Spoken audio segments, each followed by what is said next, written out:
let me tell you about Jenna.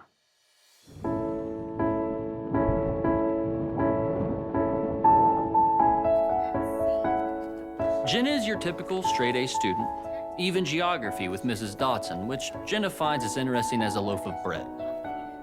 Jenna likes sports and theater. For the past 3 years, she's gotten the lead role in her school plays, which have included Dorothy, Cinderella, and Marley's Ghost from A Christmas Carol. Boo!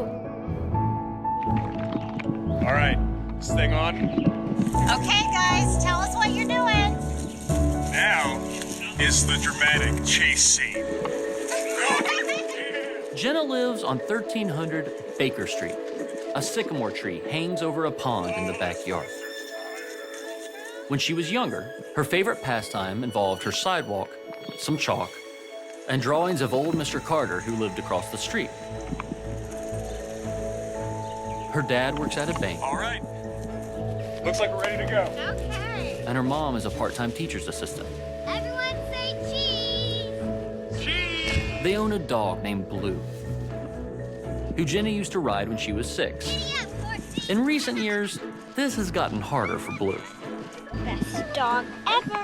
One of Jenna's favorite memories is the smell of her mother's flowers. Hey, Mom, what you doing? Oh, just working on my flowers over here. Oh, I love to smell those things.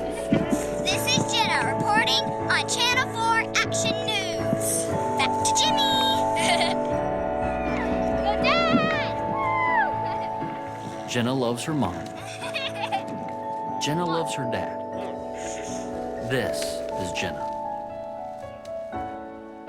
But Jenna feels like she's drowning.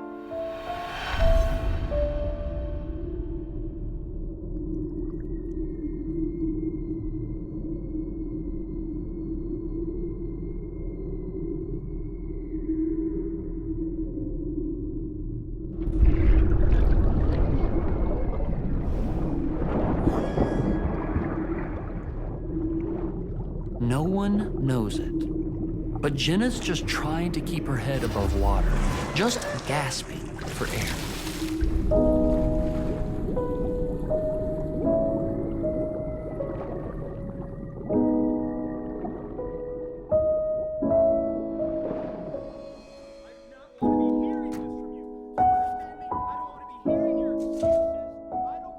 Dad has been coming home from work angrier and angrier.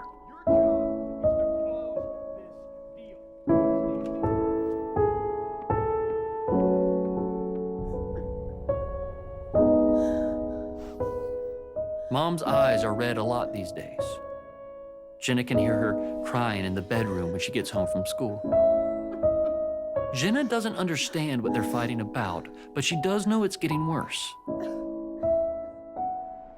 The other day, Jenna sat under the old sycamore just to get away from her parents yelling in the living room.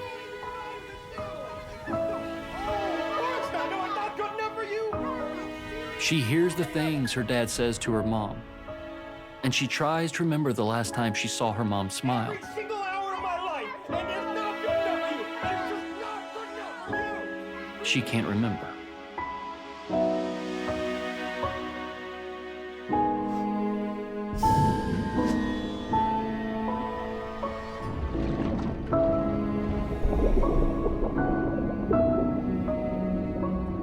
Since her parents started fighting a year ago, it's gotten harder for Jenna to listen in class or to even care about school plays or sporting events or anything. Jenna is scared. If Mom and Dad keep fighting, is Dad going to go away? Someplace else where he finds another wife, another family, other kids? So you see, Jenna feels like she's drowning.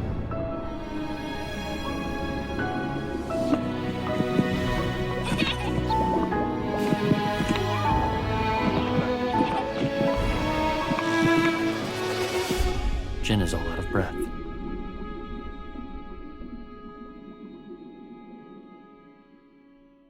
Enter Caitlin. Caitlin sits 2 rows ahead of Jenna in Mrs. Carter's geography class.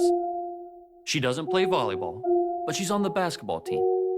and she's in the choir in all Jenna's plays. Joy to the world. Jenna has noticed Caitlin many times. All she knows about Caitlin is that she laughs a lot, and she goes to a church on the other side of town.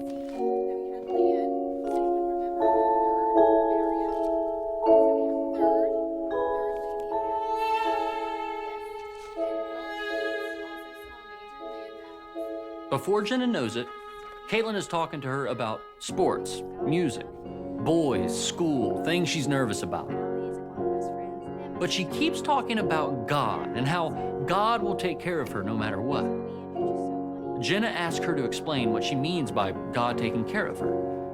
Caitlin starts to talk about how God made the world, but people sinned. She talks about some guy who walked on water, about a man named Jesus who died for her and came back to life. To Jenna, this sounds a lot like fairy tales. However, Caitlin seems to believe it like it all really happened. Jenna has a lot of questions, so they talk more. They even talk by the old sycamore tree. Caitlin tells Jenna that God can live inside her, that he can fill her with his presence, and she can know God. Finally, after weeks of this, out of nowhere, Jenna looks at Caitlin and says, I'm ready. I want Jesus.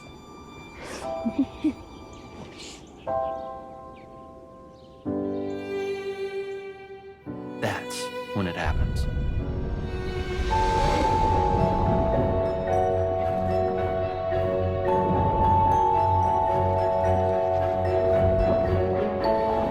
This story is not about Jenna. This story is about the presence.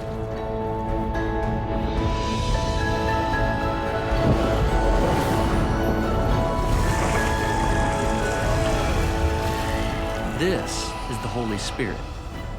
In a world full of pain. In a world where people are experiencing the death of broken relationships, loneliness, sickness. The presence brings life where there was no life.